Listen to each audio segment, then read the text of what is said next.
Wow, what a great time of worship.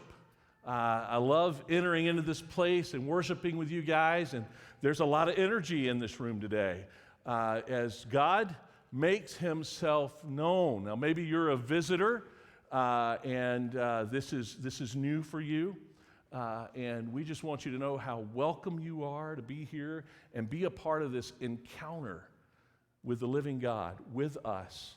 And we just long for visitors to show up and be a part of this experience with us. So welcome and thank you for being here. As we continue the conversation we've been in over the last several weeks, today we're going to start with one verse from a story that we're going to look at. And we're going to look at the whole story, but we're going to look at one verse first. And that verse is from Mark's Gospel, chapter 14, verse 9, if you'll look there with me. And truly, I say to you, wherever the gospel is proclaimed in the world, in the whole world, what she has done will be told in memory of her. Well, I don't know who she is right now, right? As we just engage a piece of this story, but wow, talk about getting caught in your best moment. I mean, whatever it is she did is now eternally connected to the gospel. Wherever the gospel is, her story is a part of it. I mean, that's a pretty amazing moment. I think we long for moments like that.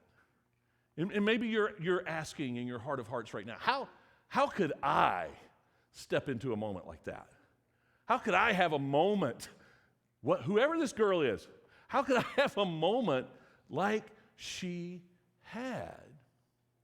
You know, moments are important. Moments define for us often what happens after them.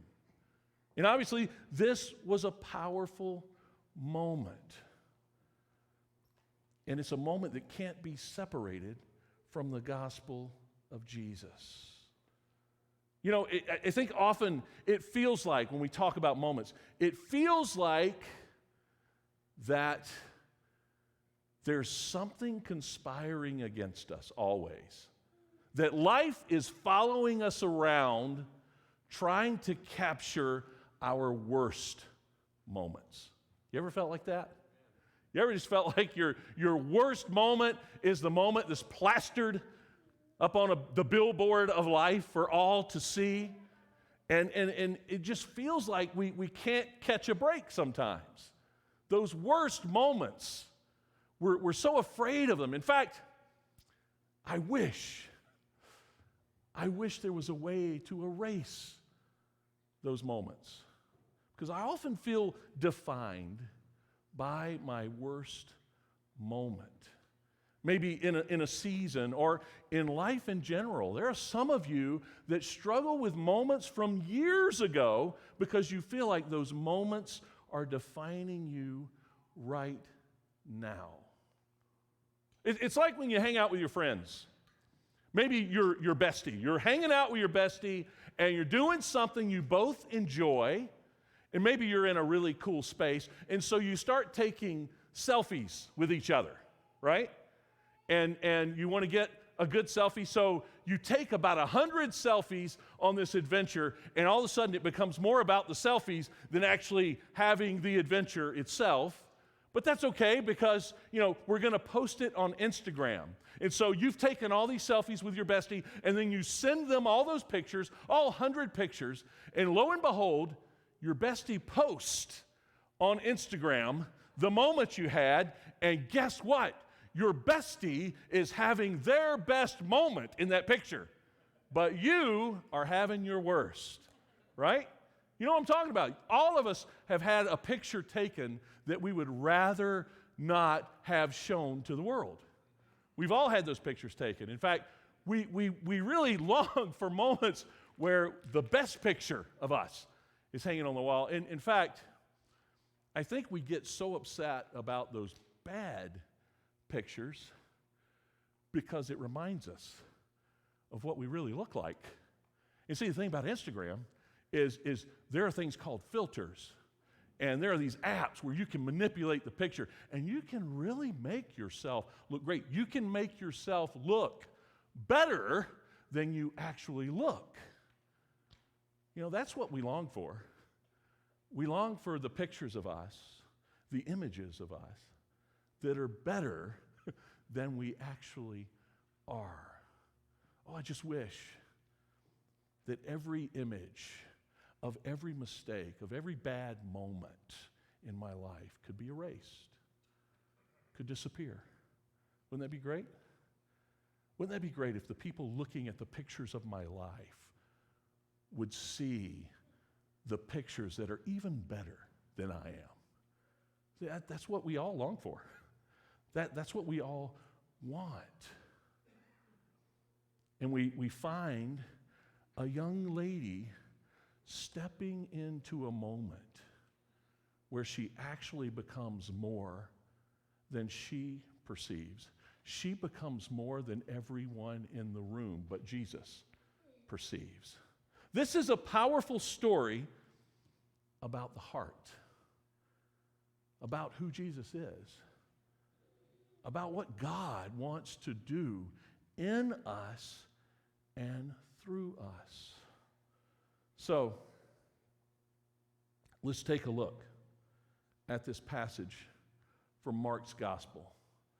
Mark chapter 14, verses 1 through 10. It was now 2 days before the Passover and the Feast of Unleavened Bread. And the chief priests and the scribes were seeking how to arrest him by stealth and kill him. For they said, "Not during the feast, lest there be an uproar from the people." And while he was at Bethany, in the house of Simon the leper, as he was reclining at the table, a woman came with an alabaster flask of ointment of pure nard, very costly, and she broke the flask and poured it over his head. There were some who said to themselves indignantly, "Was this ointment wasted like that?"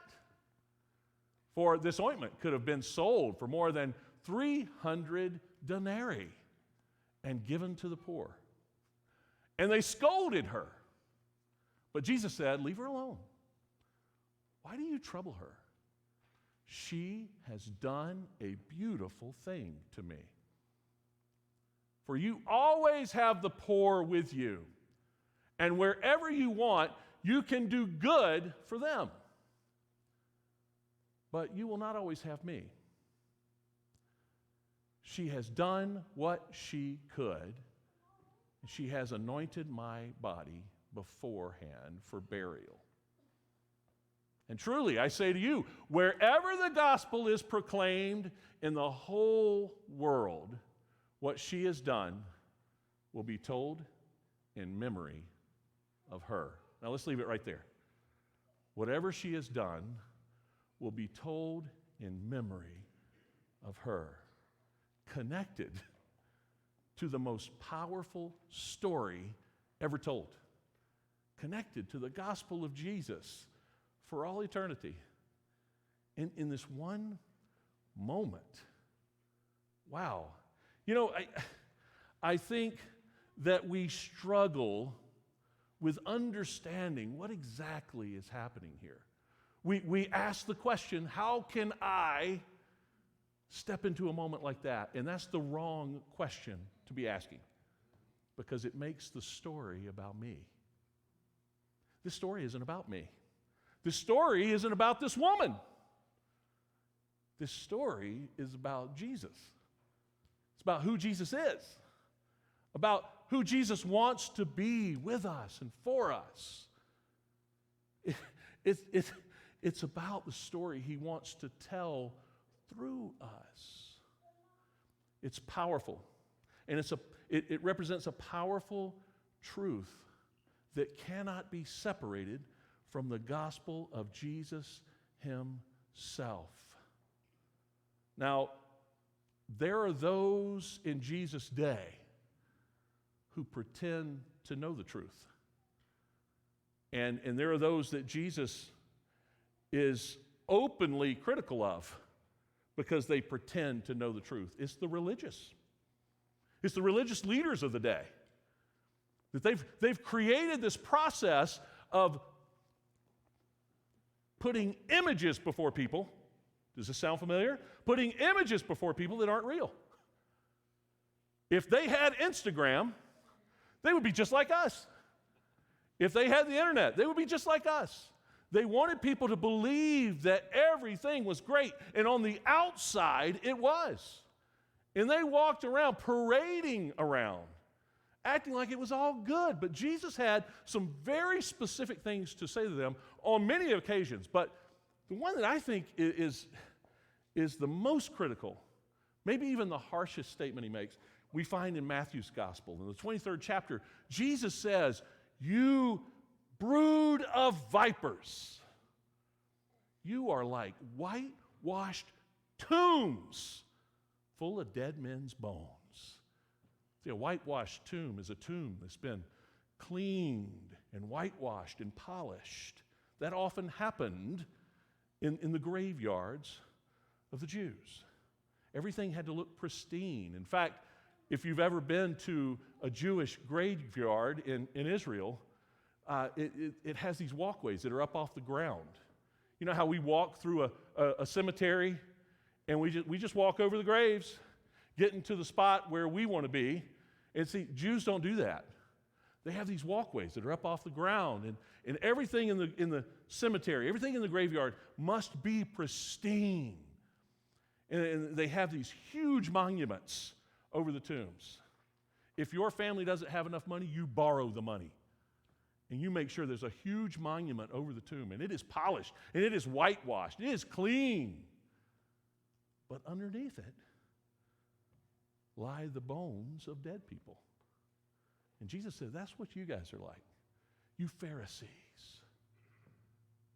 You try to whitewash the outside, but on the inside, everything is dead. There's no life in you. Wow. Man, they thought they had the truth. But Jesus says, you don't even get what the truth is. Jesus said, I am the way, the life, and the truth. No one comes to the Father but by me. No one gets that life but by me. And so if we are stepping into that life with Jesus, what does it look like? What does it consist of? And what we see here is that it consists of, here it is, a deep connection with Him.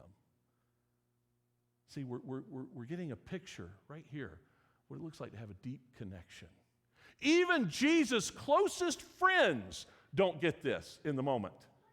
They don't understand what's happening when this woman walks in and she dumps an entire bottle of nard worth 300 denarii. That's a lot of money. That's a life savings. This could have been something that had been passed down from generation to generation to this woman. This could have been her family's entire wealth represented in that one bottle of nard. Nard was an ointment, an oil, an essential oil, if you will, that's taken from a very valuable root that came from India, came from far away. And in those days, they didn't have airplanes. They didn't have steam ships and things that would bring things from far away. It took a lot to get that oil from the root from India to where she was. This was incredibly valuable. And she pours it out on the head of Jesus.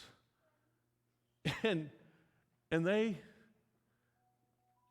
take it, hello, and they take it, and they think, wow, this is too much money to be pouring on the head of Jesus. You know what they're saying? When they say, this money could go to the poor. Well, number one, we haven't seen them, without Jesus' direction, doing anything for the poor. We haven't seen that happen. And so when they say this could be given to the poor, what they're saying is, in that moment, Jesus, the poor are more important than you. The poor deserve this more than you do. See, they don't get it. They don't get what's happening. They don't get who Jesus is yet. But somehow, this woman does. She gets who Jesus is. Now, don't get me wrong. Jesus is not saying, don't give to the poor. In fact, what does Jesus say about giving to the poor? He says, whatever you do unto the least of these, it's like you're doing it to me. There's a connection to the identity of Jesus when we reach into the lives of others. There's this connection with Jesus when we reach into the lives of others. Maybe a deep connection with Jesus that we're seeking as his people. So he's not saying don't give to the poor, but what he's saying is this is about me. It's not about the woman. It's not about the disciples. It's not even about the poor. It's about Jesus. It's what we do. It's who we are. All about Jesus. As they miss the point, they're distracted. You see, this woman, she's walked in uninvited, and she's interrupted something. Can you imagine? Walking in, uninvited, interrupting. I mean, that was probably pretty awkward. And we don't like awkward, do we? We don't want to be a part of awkward. You know, I've been praying for folks in Turkey and Syria, and just the horrible, horrible earthquake and devastation that's taken place there, the loss of life. And I have friends, dear friends, in Turkey and Syria, especially in Turkey, people that I've done ministry side by side with. One of those friends is a pastor named Banan. Banan's an older guy. He's been around a while, but he's also been following Jesus almost his entire life. And something that's been discovered about Banan, and it's not something Banan shares with you, it's something others will tell you about Banan, but something that I discovered about Banan is that almost every body of believers in the entire country of Turkey can trace their spiritual roots back to Banan sharing the gospel with someone. I mean, he's like the Apostle Paul of Turkey. I love this guy. And he's so energetic, and he's an older guy, but he walks in the room, and it's just the room is pumping with energy when Banan walks in. The presence of God just oozes out of this guy. And I love it. When Banan does a wedding, a Christian wedding in Turkey, he does something that's really unusual.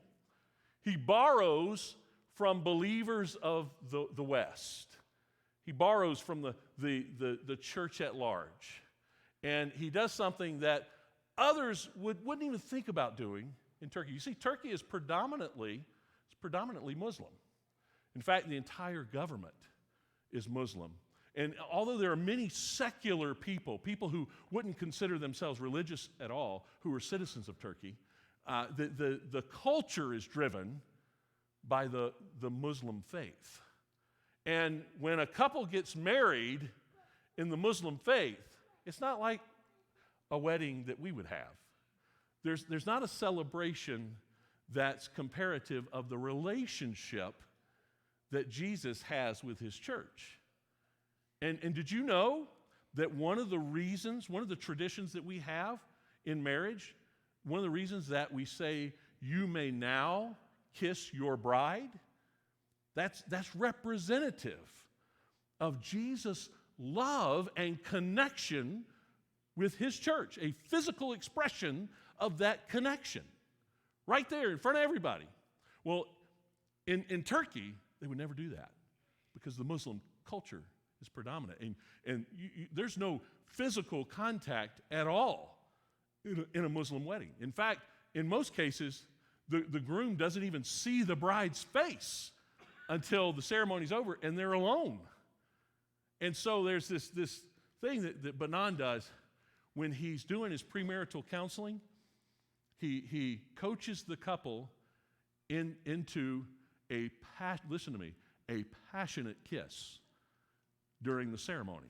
And he stops the ceremony and he talks about God's connection with his people through Jesus. This deep connection, this passionate connection. And then he invites the couple to kiss. And in that point of the ceremony, everyone in the room is blown away. It is for the people of Turkey, it is an incredibly awkward moment. Now, I know you've probably been to a wedding where maybe the kiss went a little too long, right? It was a little awkward, right? But that's nothing compared to stepping into that awkward moment in Turkey. This girl, she has stepped into an incredibly awkward moment. She doesn't care. She has thrown it all aside. There is no pride in her whatsoever. As she steps into this room, as she pours everything she has, everything she is, onto Jesus. There's something that's connecting for us. There's something that's connecting and reflecting a connection that she has with our Savior. And it's a beautiful moment that Jesus himself calls beautiful.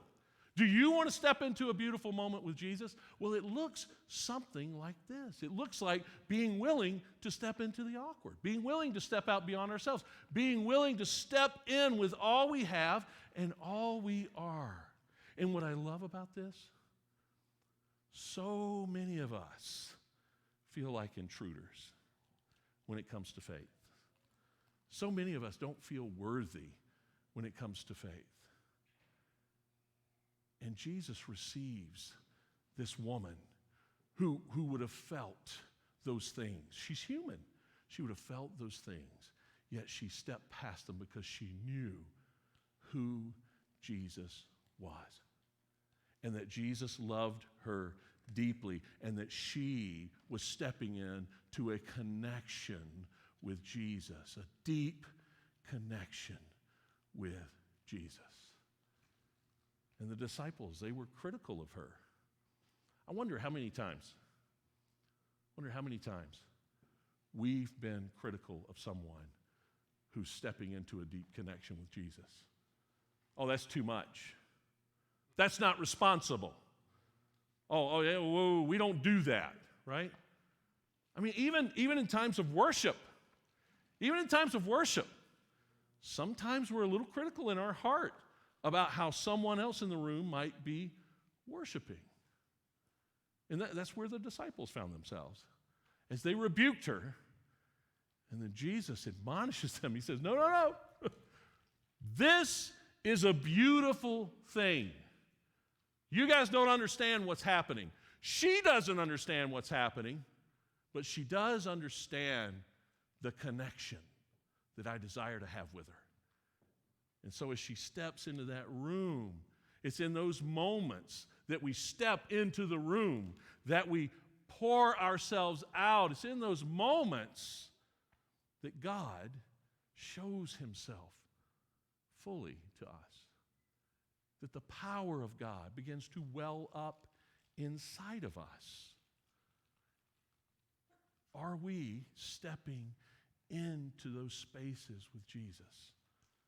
Sometimes awkwardly, stepping into those places with Jesus, allowing his presence in us to well up and to become something beautiful that will spill out on the others around us. You know, here's the problem. Often we're willing to step into the awkward. We're willing to give God credit. We're willing to celebrate Jesus in a moment where we believe God's done something tangible for us. I've seen churches worship like I've never seen them worship before, in a moment like burning of the mortgage. I remember being a part of a congregation that burned their mortgage, and people were throwing up their hands. People were celebrating the freedom of that and what they were going to be able to do with those resources now that they didn't have a mortgage anymore. And I'd never seen them worship like that before, and I never saw them worship like that after. And sometimes we get like that. We're only willing to step into the awkward moment of truly giving ourselves to Jesus, of celebrating Jesus, of connecting with Jesus, when we feel like he's done something for us in that moment. And we find Jesus in a moment right here. He's reclining at the table. This is a moment where he's doing less than we see him doing in all of Scripture. He's reclining at the table. I mean, he hasn't done anything tangible for this woman in the moment. And she shows up anyway. She shows up and pours out all of herself and steps into the incredibly awkward, what could be embarrassing, and what could be a moment that she would be punished for. She steps into that moment, risking it all, even though he hasn't done anything for her, because of who he is. Because of who he is. I wonder what would happen if we started stepping into moments with Jesus just because of who he is, because of what he dreams he will do in us and through us in this world. Regardless if there's a miracle in the moment or not, the reality of Jesus has come through for each one of us. God has sent his only Son to restore, to redeem, to reconnect us, to rebuild humanity, to rebuild all of creation into what he originally created it to be through Jesus. He is the way, he is the truth, he is the life. No one comes to the Father but by him. Let's read that last verse, verse 10. We can pull that up. Then Judas Iscariot, who was one of the 12, went to the chief priest in order to betray him to them. Wow. This was the moment. This was the moment that Judas chose. This moment that this woman shows up, pours herself out. And Jesus says, this is beautiful. Don't miss it. This is beautiful. And that was the moment that Judas chose to betray Jesus. See, Judas thought he was doing the right thing. He thought he was doing the right thing. He thought this is how it's supposed to happen.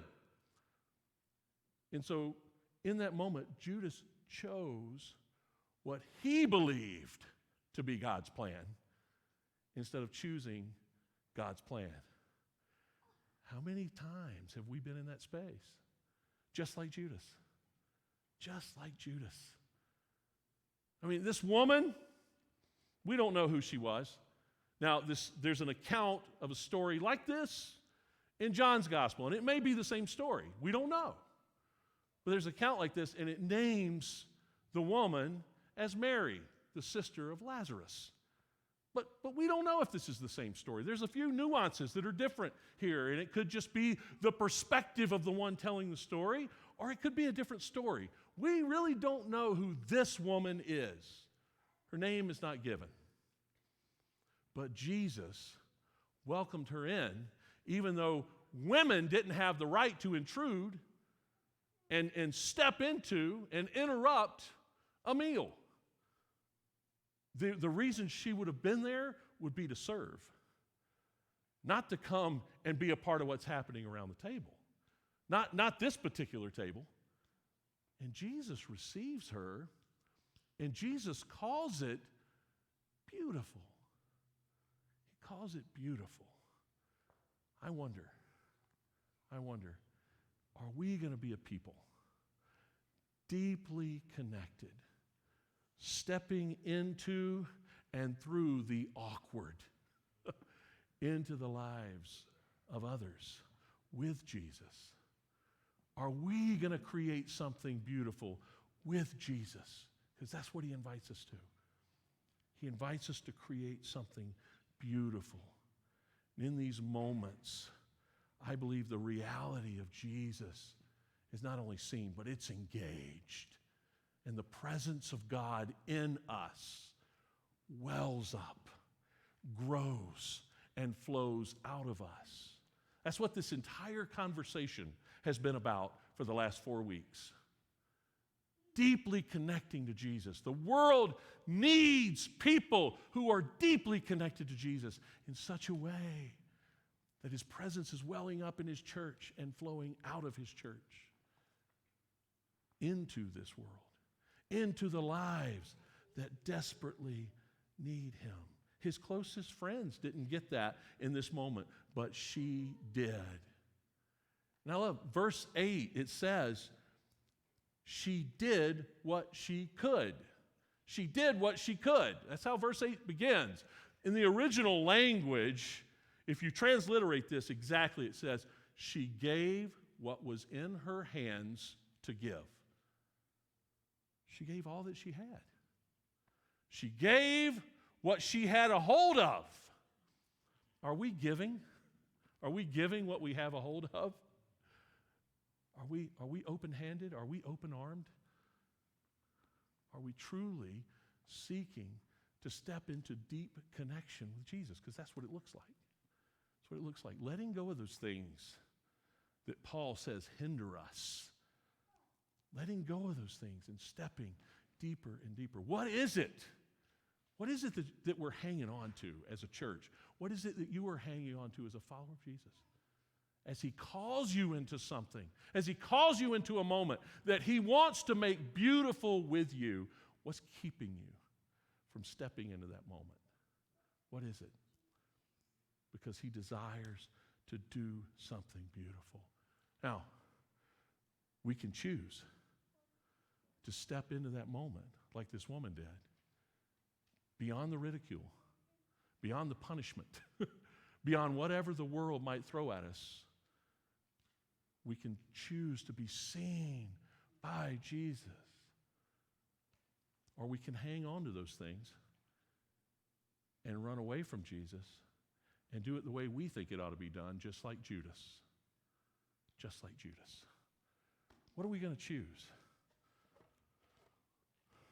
Well, there's this table. And a lot of people feel like intruders when it comes to this table. A lot of people feel like they don't deserve to be at this table.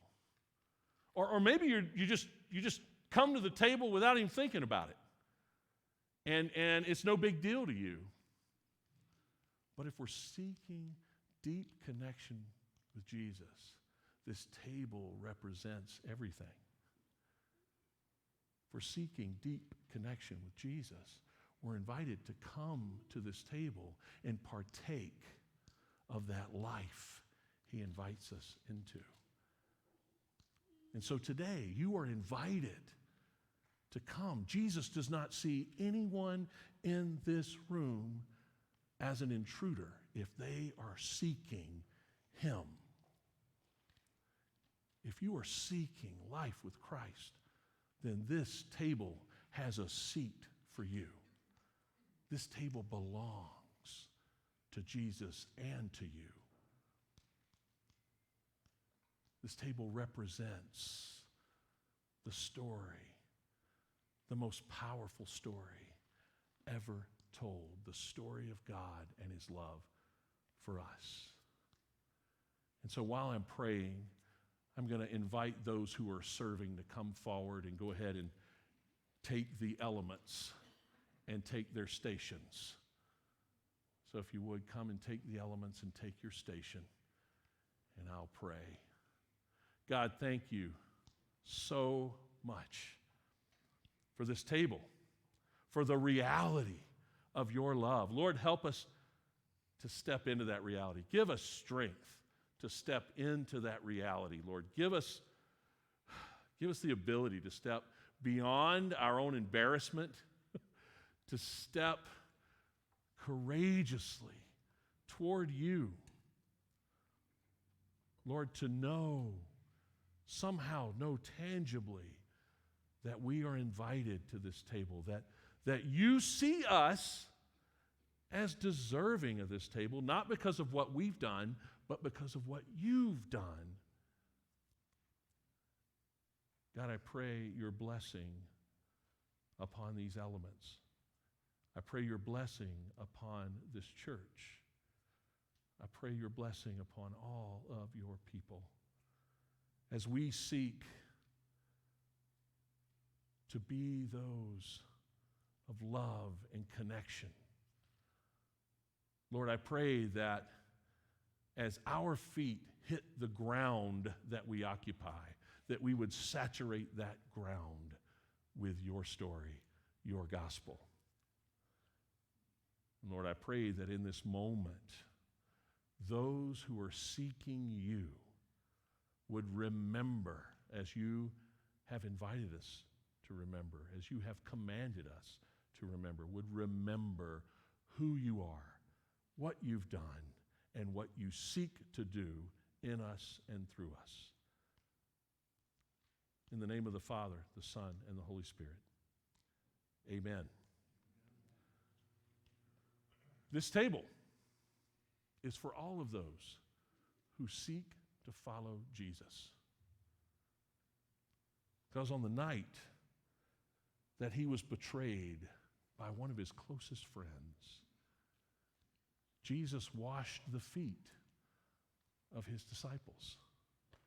He took on the role, the creator of the universe took on the role of the lowest servant in that house. And he washed the feet of his closest friends, even the one who would betray him. And he took the bread and he blessed it. And then he broke it. And he said, "This is my body broken for you. Take it and eat it." Then he took the cup. In the same manner, he blessed it. And he said, "This cup represents a new covenant, a new testament. This cup represents my blood that is spilled to cover everything you've ever done wrong, everything you will ever do wrong. My blood covers it." And he blessed it. And he said, "Drink of this cup. And whenever you eat of this bread and drink of this cup, do so," he said, "in remembrance of me." Remembering that we are invited to the deepest of connections, to step into a life with Jesus. And the world desperately needs us, deeply connected to Jesus, and inviting them into that connection. Whenever you do all these things, he said, do so in remembrance of me. Let us, his church, now remember together.